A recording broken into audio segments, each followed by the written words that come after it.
everyone. Welcome to At Home with Sally. I'm Sally Clarkson, and I have the biggest privilege in the world to be with so many friends from all over the world who join me every week to listen to my stories, inspiration, biblical encouragement, and I am just so glad that you're here today. Thanks so much for joining me.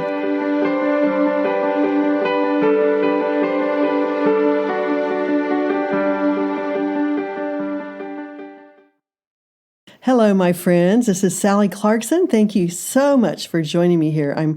It's such a privilege to have this community. I love your letters. I love hearing from you. I love your opinions. And I've just been so blessed by many letters this week. Well, I would like to describe where I am right now. I'm sitting on my bed in the bedroom that I've been staying at for the past few weeks, looking out on the most beautiful scene. It is gorgeous in Oxford. It is blooming. It is blue and greens and flowers and delightful weather. And I have just had so much fun being here with my daughter, Sarah, in her house. Hi, Sarah. Hello. My surprise is that I have Sarah on today. And so many of you know Sarah, have read her books, have participated in a lot of things she does. And I thought, I can't leave to go home tomorrow. I will be flying over the ocean as you all listen to this on Tuesday. And I thought, Sarah, you've got to come on with me for a little bit because people would love hearing from you. So anyway, I'm looking so forward to this today. Sarah's my first daughter. She my first child. As a matter of fact, she eased me into motherhood and made me think I was a perfect mother because she was such an easy little girl. I did my best. Okay, Sarah, tell us a little bit about you right now, for those of you who don't know Sarah. I am Sarah. I live in Oxford, and if you've ever read a novel by Elizabeth Goudge or Anthony Trollope, that's pretty much my life. I'm what's known as the vicar's wife, and we live in a Victorian-era vicarage with a gigantic garden. It's an unheatable house, but boy, is it beautiful. That's really true. It's gorgeous. It has all these incredible cut glass windows. And it's lovely. It's a queen of a house, and our garden has a queen of a willow tree. Mm-hmm. So all you have to do is wear coats all the time. We do. We have learned, when we first moved here, we learned there was an art to keeping warm. So we now wear layers of wool. We have hot water bottles, and we keep space heaters rather than anything else. But I live here with my husband, who's a priest at the Church of England, and our 4 children, Lillian, Samuel, Lucy, and Eleanor, each of whom have both a biblical and a literary allusion to their names, for those who wondered. Oh, well, okay, so you have to stop right there and tell everybody. Oh, my goodness. Okay, Lillian has to do with Lily Potter. Also, it's, Lily of the Valley, beauty, because beauty was something I studied before she was born. Lily Potter being Harry Potter's mother. Mm-hmm. Which I chose because I loved it. That it was her love that made the difference to the whole story. So I was hoping my daughter would be one of great love. Samuel is God Hears, which was very special to us at the time, and also Samwise Gamgee, of course, in Lord of the Rings. It's such a favorite, loyal person. Lucy, her name means light, and also just something special to Thomas and me.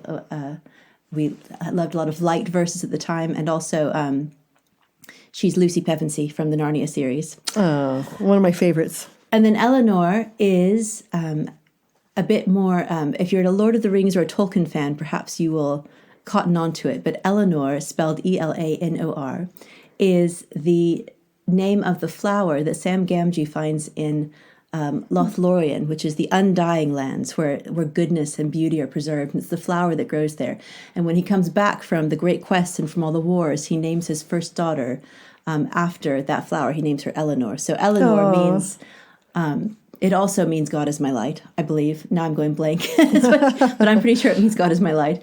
And also, it's a symbol of God's goodness and beauty that is undying in the darkness. So, yes, we had to have much meaning to all of our children's names. Oh my goodness! Well, they are so sweet, and I have to tell you, I'm going back just a second.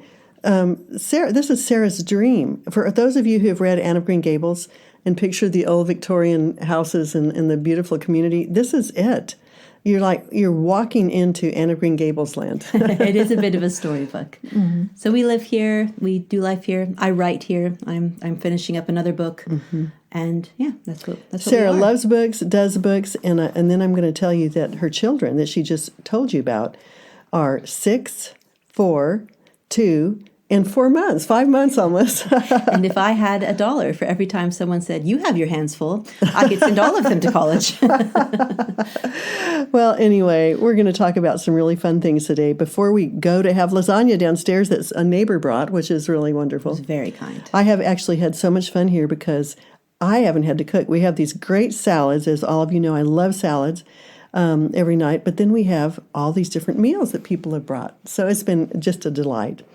Okay, Sarah, so we have this big occasion happening this year. And for those of you who've read The Life-Giving Home or The Life-Giving Table, you know that our family is big into celebrations. I think that celebrations document sacred times, and they make you want to draw close to one another, and they make you feel a part of something bigger. And as you know from Life-Giving Home, we had great celebrations for birthdays. We had food and feasting and presents, and then we all went around the table and told the person what we loved especially about them and the ways that we'd been honored and encouraged from their lives. But it just so happens, I know that you think I can't possibly be old enough, but this is the year of Sarah's 40th birthday. Congratulations. It is unbelievable. Thank you. It's unbelievable I feel for about me. 27 in my heart. Yeah, and a high 40. No, but anyway, we thought it might be fun. Sarah is going to document her birthday this year, which I think is grand because it's something you can look back on and say, I reached this 4 decades, and I think it's worthwhile celebrating. So tell us your ideas and how in the world you came up with this. Because I like to celebrate and do fun things, of course. So I'm turning 40 this year. I think I was thinking back on my 30th birthday where the Lord knows I had many good things, but I for my 30th birthday, I gave myself the gift of going to the Lake District by myself for 3 days. Oh, I remember that. That was pretty sad and lonely, and I prayed and prayed for you. Lord, send her I had man. a beautiful time, but I also spent many hours tromping around the Lake District by myself. Did you praying spend a lot of praying? Yeah. I did. I prayed long prayers. I listened to aching music. I wrote in my journal. I also ate good salads and walnut cake and, had tea. I'm all for, crying out your heartbreak and having tea at the same time. But Me too. Let's go have some tea and chocolate. But when I turned 30, I really had no idea if there was anything good ahead and had been praying a long time. And then the decade of my 30s hit. And in the last 10 years, Wow. I know. Wow isn't underestimated. I've written 3 books, finished 2 degrees, had 4 children, got married, and moved. I'm glad you got married after you got Sorry, that's children. not in chronological order. But life just happened very fully and quickly. So I feel like in many good ways, I've skidded into my 40s in a wondrous way with my arms full. But I wanted to stop and take stock, and I wanted to enter the next decade. I just realized as I was thinking about it, I want to be sure it's shaped well. I want to be sure I have the forms in place that will allow me to use my time and my skills and my children and our home in a way that'll really bring life and beauty to the world in the next 10 years. And I've spent the last 3 years really writing a book on quiet and how quiet is such a difficult kind of way of life. I see quiet not as something that's a negation. It's not an absence of noise so much as it's a way of being before the Lord, of listening. In your heart, being in your heart. Yeah, but also just a shape of life, I would say, that's very different, I think, to the frenzy and hurry and constantness of the online world that we so often live in. So I thought I want to bring that to my 40th year. So I sat down and made a list of the things I want to do. And I decided that this is going to be my theme for my 40th birthday year is the year of the garden. Oh, great theme. So I'm doing things themed by this. Some of them are very loosely themed, but so we live in this vicarage, and it's a beautiful place. It had bachelor priests for many years. Oh, so my. the garden is big and beautiful, but it's mostly filled with shrubs that nobody needed to do anything about. And we've desperately wanted to have a little patch where we could do a garden and some flowers. I don't know much about it, but this is a large for it's a very UK, very large. It's a for very UK. large garden or only lawn, becomes it lawn comes with yard. this vicarage. Yeah. Yeah. And I think you've already done quite a bit with it. Well, we haven't done much with it. We're really lucky in that it's very English, in that daffodils and primroses and snowdrops grow up in the corners. You just don't have to do anything about it. We have bluebells now. It does sound kind of idyllic, and it kind of is. Well, I'm telling you, it is idyllic. It is not down to me. It is pure grace. I have to take a deep breath and say, yes, Clay, I can't wait to come home to you. Sigh. Because I love my children and I love my husband. But it is fun to be here. Anyway. But I think that the idea of gardening, I want to plant well this season. I want to dig out the bed. So we're having someone come in and help us dig out bunches of shrubs and bushes from this one patch. And then we're going to plant a vegetable garden. We're going to do roses. We're going to have flowers. The thing is, things grow here. I live in Colorado where deer eat up everything. And I had this lovely man come out the other day. He was recommended. It's the way to do it. He was recommended to me by a neighbor. And I asked the neighbor who knew her neighbor. And it was through the grapevine that this man, he showed up. He said, I can't come for 2 weeks. I said, all right, I'll come when you can come. You kind of just accept what he gives. But he came and he stood on his stick and he looked at my garden and he said, And he told me exactly what he thought. He said, don't do raised beds. You've got good soil. It floods here so often, you've got good soil. So I've been told I need to root up all the roots, and then he's going to, he said, I don't need new soil. I just need to use this good soil that we have and try. He said, just experiment this year. Just experiment. She's got the English accent when she talks about the man. So, yes, thank you, Mom. Sorry. So I'm the commercial in between the real statements. So that's one of my things, is I'm actually going to plant a garden. But as part of that, I'm also thinking about, so one thing I'm doing, this is very loosely related, but it's green. I'm going to Ireland. I've always wanted to go to Ireland. And Thomas said, it's your 40th birthday. Let's take our holiday to Ireland. So we have found a cottage in the country. And many of you who, if you have followed me on Instagram, have given me advice about the places we should go in Ireland. And I've made a huge list, and we'll let you know where we end up going. But we're doing that. But then I'm doing some things. So I've decided I'm going to do, haven't decided which one yet, but through Monk Manual, there's like a big kind of course you can do that helps you to identify your major goals, the major themes of your life. There's part of me that's independent enough to think I can do that myself. There's another part of me that thinks it would be good for me to have a structure to go through. Okay, wait a minute. Could you spell that? So Monk Manual, MONK, and then Manual. I really love their stuff. I've used them before. If you all want these things, I'm going to be doing a newsletter about all of my 40th year things. So you can sign up for that at my website. And you'll have the addresses and I'll do the addresses and all the links and stuff. So at my website, sarahclarkson.com, you can sign up for my newsletter, which is called From the Vicarage. SARAH? CLARKSON. One of them to know. But yeah, so I've used their daily planners before, and I think they really have a really good system of trying to help people bring focus and structure and clarity and vision to their lives. And so I've had a friend highly praise this course. So I'm considering doing that. I've looked at a Rule of Life course by another author. But I'm going to decide one of those, and I'm going to really make an effort to go through the full course and just make some goals and some things, what books I want to write, what educational things I want to do with my children, what I want our home to look like, what kind of themes I want for our life. In 10 years' time, what do I want to have seen grow to fullness in the garden, not just of my vicarage, which I'll also have that, but of my life. Mm-hmm. So that's something I'm doing. I've decided I really wanted to do, as I've seen some people do, 40 books for my 40th year, read through all my favorites. I have 4 children, 6 and under. That is not going to happen this year.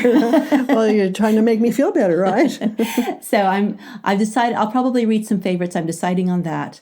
But I have decided I'm going to write some letters to people who have meant a lot to me in my life, and just look back and mark the people and the events that have really shaped me in the last years, that have brought me to this current patch of soil in which I am now planting my life and my home. And we're, by the Lord's grace, we don't know yet, but we kind of hope to be here for a while. And so I'm hoping that both on a literal and a spiritual level, I can plant for a good decade. So this is such an amazing life, because it's kind of an old-fashioned life, I would say. It's very much. I mean, we've really prayed and chosen that. We've prayed for this life. Well, they are literally right across the street, not even a street wide, from the church where Thomas is priest. And so they know people. A parish life, I guess you could say. Yeah, they know people in the neighborhood. They come to their church. And Like, for instance, people brought 2 meals in the past 2 days. Last night, Everybody knows when someone's, when there's funerals, people come from all around the neighborhood. When it flooded, everybody was out in the streets. It was a great neighborhood drama. If someone gets cancer, all the neighbor knows. If someone has a baby, all the neighbors knows. It's a really it's local lovely. life in a really sweet way. You feel so loved here. I will just mention that several of us, starting out with Lillian, got a stomach virus this week. I just knew if I was here for 5 weeks, I couldn't get through the whole time without getting something. And then eventually I was the last one to come down with it. And it wasn't bad. But then all the neighbors started turning up with meals. And I thought, I wish I had neighbors that would turn up with meals. It's a very, very lovely and generous community. Mm-hmm. Well, I don't think you got to go through your list, specifically some of the other things that... Well, I did. I said I was going to write specific people in my life. I'm going to do the course. I'm going to plant my garden with some specific seeds. We're going to Ireland. And then I have odd things like I want to see a Shakespeare play at the Globe. Oh, I've lived that would in be England so fun. for 10 years, and I still haven't seen a Shakespeare play at the Globe. Tell them what that is. The Shakespeare or the Globe? The Globe. I think you. Sorry. Think you've heard. For those of you who have not heard of Shakespeare, the Globe Theatre in London, where Shakespeare originally performed his plays. Mm-hmm. So it's quite beautiful. I've walked by it. I used to walk. Thomas and I spent a brief time in London when Lillian was a baby, and I would walk by it with Lillian in her stroller and think, someday when I'm a grown up, I'm going to come and go to a play here. So I've decided I'm grown going up to do at that. 40. Yeah, I feel like 40 should be grown up. I think so. I'm going to grow up next year. If I can swing it with my very generous husband, I'm going to go away for a day to pray and think and write in my journal. That's different than the Shakespeare Day. That's different from the Shakespeare Day. They're not all going to be in the same day. This is going to be spread out. I'm also going to throw myself a big birthday party. Now, that's what I was wanting to get to. Of course. Because Sarah is quite the hospitable person. You know, we believe so much in celebrating. But tell them about this party, because I may do that next year. Well, I think along with the garden theme, I just want to celebrate what the Lord has watered and planted in our lives, and the relationships that have come and the relationships that are growing. And if we can get this garden dug up in May and I can get it planted, my birthday's in May, but we'll probably do a June garden party. And I want to do an outdoors party, and I want to have it with all the fresh plants, and I want to do it in the evening, and I want to have live music and good recitations of poetry and novels and... I'm sorry, people. We're getting a Clarkson text from the whole family. Everybody's on it, so they're going to be responding for a few minutes. Sorry, I don't know how to turn that part off. It's a new phone. Why don't we put it under the pillow? Okay. We wanted you to enter into the Clarkson atmosphere of life. Anyway, yes, live music, recitations of good words. I'm going to find someone who can play a violin for me in the garden. I'm considering. Do you know? I know someone. Oh well, good. Well, actually, they're 2 little girls. I'm thinking maybe can stay up late and I can give them a glass of champagne. Oh, there you go. I want champagne. I want strung lights.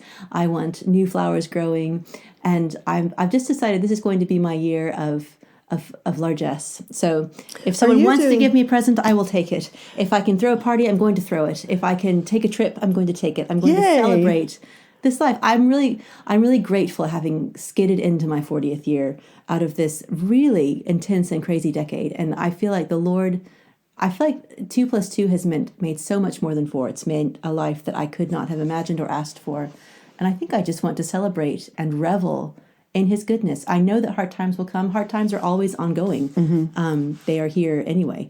But I think to celebrate is to mark the goodness that is here, that shapes my life, that I think is the one telling the story of my days. And I just want to I think that's so true. Great revelry. I was talking with one of your siblings today, and we were talking about the fact that you can either say, oh, I'm so worried about money. Are we ever going to get through this?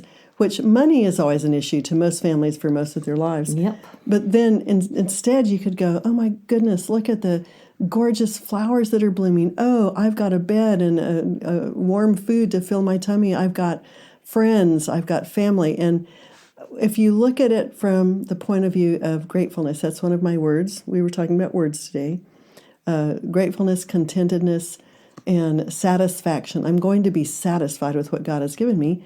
That's what you're doing at your party. You're saying this life is a life to celebrate. I just couldn't think of anyone's life I'd rather celebrate. Oh, well, thank you.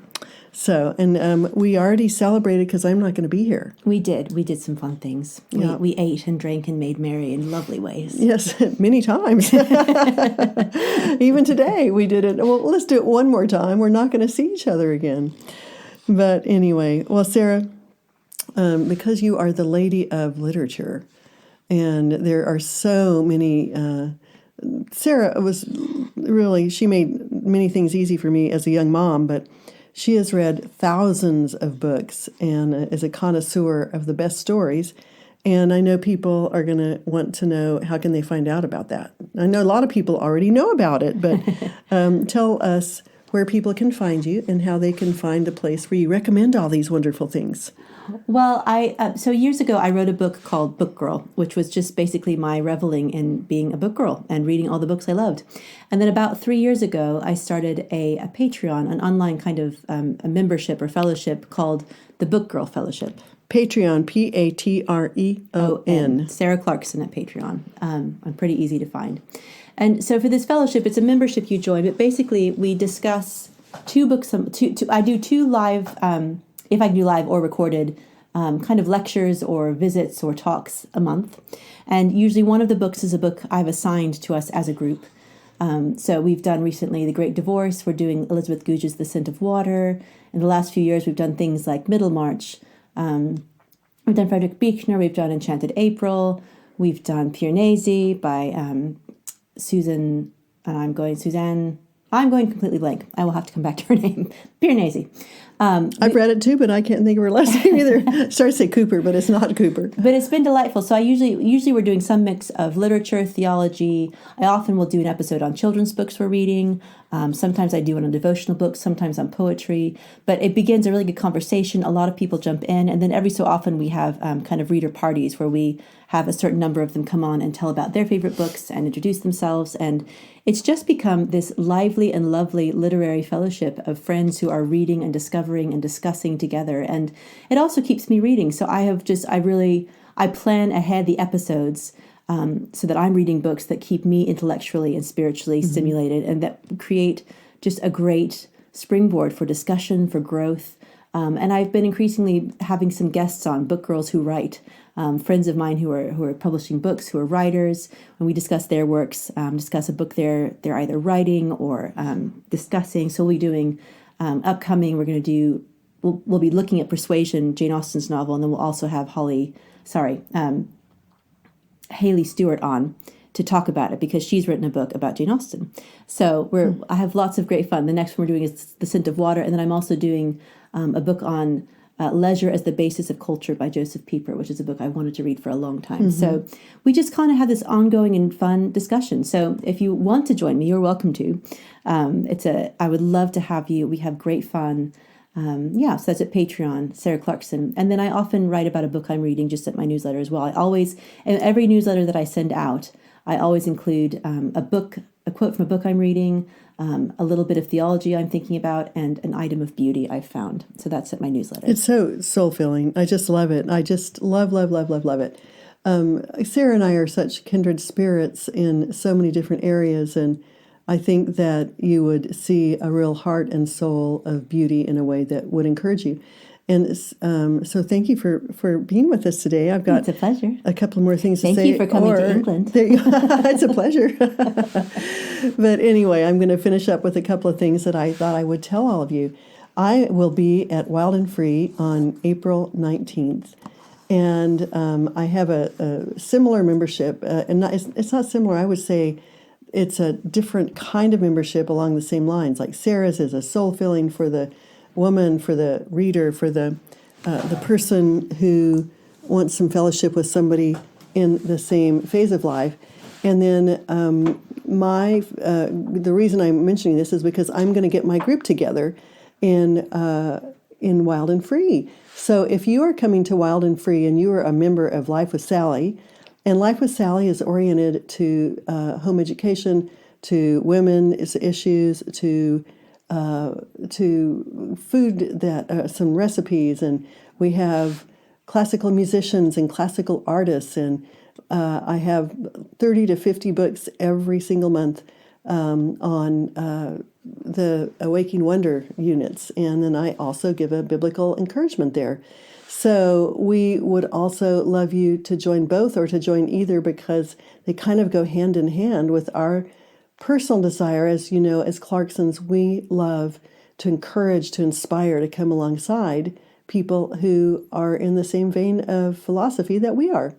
And so I am going to organize a meeting for all of you who are members of lifewithsally.com at Wild and Free in San Luis Obispo in a couple of weeks on April 19th.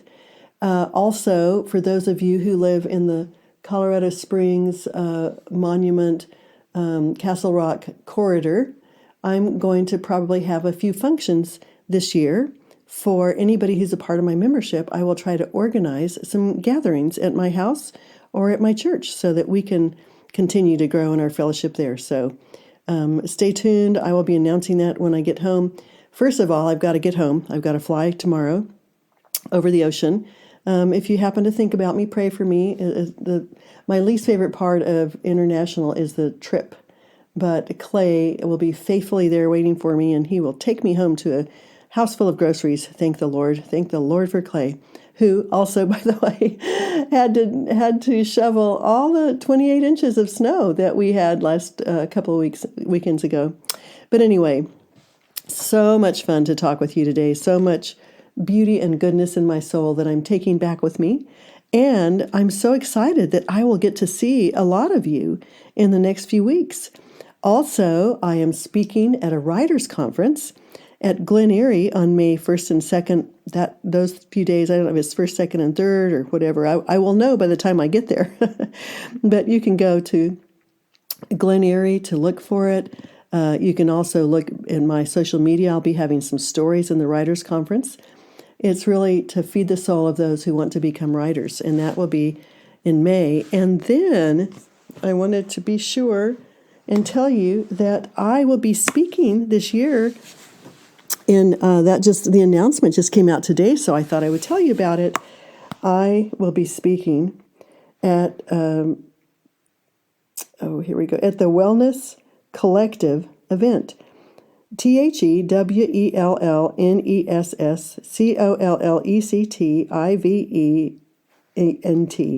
The Wellness Collective event on Instagram. And I get to speak there in the fall. It's going to be so much fun, and there are hundreds of women who go, and that will just be a delight. There are many places I'll be speaking in the next few months, but I wanted to tell you about those three in case any of you want to come. Well, my friends, I am off to Lasagna with Joel and Sarah and Thomas and my 4 grandchildren on this last night of goodbye for me. And I just am so glad that you could join me today.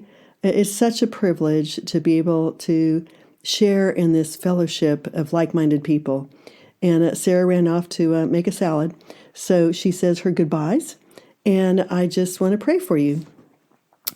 Dear Heavenly Father, I know that these precious, precious ones who listen to my podcast have different stories. They're all coming through a different season of life, different ages. Some are older with an empty nest. Some are single moms. Some are married. Some have young children, teenage children, adult children. And yet all of us, Lord, are a part of your story. We have a unique place in each of our lives to live for your light and for your beauty and to bring that to bear in our lifetimes. I pray, Father, that today I know that you care deeply about those who have prayed long for prayers that haven't seemed to be answered, for those who have been straining through difficult times. I pray that your goodness and the beauty of spring, the power of returning spring, the picture of redemption and resurrection in our worlds will encourage their hearts, that you will give them one more day to be faithful, one more day to feel your love, show them your love, Lord. And I pray that you will give them a resilient heart, even as Sarah is putting her flag down and saying, I will celebrate the goodness of God in this chaotic world because I believe that his light and beauty is always there. Give my precious friends a way to look in the direction of light and to celebrate the story that has the possibility of showing and looking at the good things that you have provided, the good ways that you are committed to us in our lives. Help us to be those who have sympathy on those who are poor, those who are down, those who are having difficulty, and let our stories ring clearly throughout eternity for the ways that you were able to work through normal people like us in uncommon ways through your Holy Spirit. We love you so much, Lord, and we truly want you to be honored in our lives. We want to love you in everything that we do, and we want people to know you, Christ, our Lord, our Savior, our lover, our Creator, our Shepherd. And we give our lives to you today in Jesus' name. Amen. All right, my friends, have a wonderful, wonderful week. And I hope that I will be back with you next week again. Bye-bye. I hope you've enjoyed our time together today and that you'll join me next week. Be sure to look for more inspiration on my blog at sallyclarkson.com. Thanks for joining me. Bye-bye.